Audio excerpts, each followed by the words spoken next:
In an article taken from news.com and the Courier Mail on the 11th of April 2012 titled "Two Boats Carrying Asylum Seekers Heading to Australia," it discusses two boats that were intercepted off Christmas Island and a small yacht carrying 10 Chinese asylum seekers to Darwin.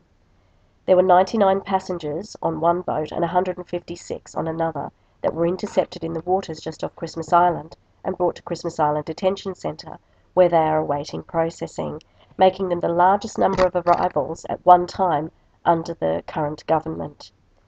Whilst a boat of 10 asylum seekers, Chinese nationals, who are members of the outlawed Falun Gong movement, have been rescued off the coast of Darwin after sending distress signals from their yacht. They had planned to travel to New Zealand for asylum because they knew that they would be facing mandatory detention in Australia whilst their refugee status was confirmed, which could take some time.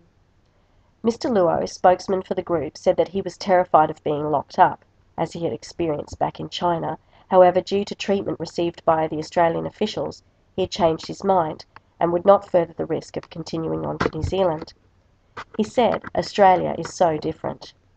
There are many more asylum seekers arriving on Australian shores without worrying about the consequences of being held in a detention facility." Meanwhile, political leaders are arguing and blaming Mr. Abbott's policy for the surge in arrivals from various countries around the world, arguing that numbers have doubled because of Abbott's introduction of the policy to allow asylum seekers to be integrated into the general community instead of taken to offshore processing In the facilities. article, Mr. Luo, spokesman for the Chinese asylum seekers, uses the word different as he compares Australia to China, where he is from. According to John Austin, different is anything other than ourselves or what we know. The term is especially used in reference to international identities or forms of ethnicity.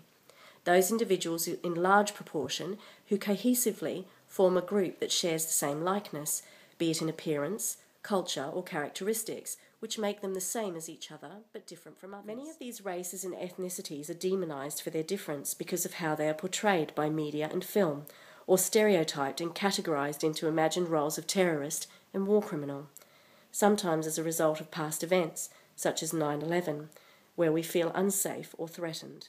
We frequently relate our identity, both community and national, for security and safety, whether it is, as Rossi refers to, a publicised myth of imaginings or a reality of where we are literally in space or place. It is what we know as opposed to the unknown, or different.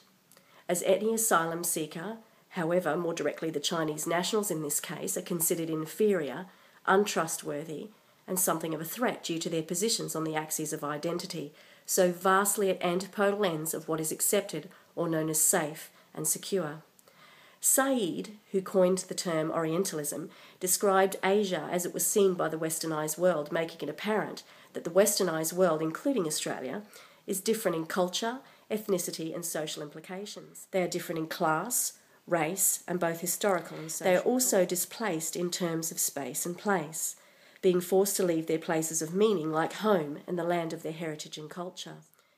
Many different nationalities are entering Australian shores as refugees and asylum seekers, often due to political unrest or war, opposing communist regimes and desiring to live in a democratic country where they have the freedom to be affiliated with religious and political groups of their choosing, but never able to return to their homeland for fear of imprisonment or death.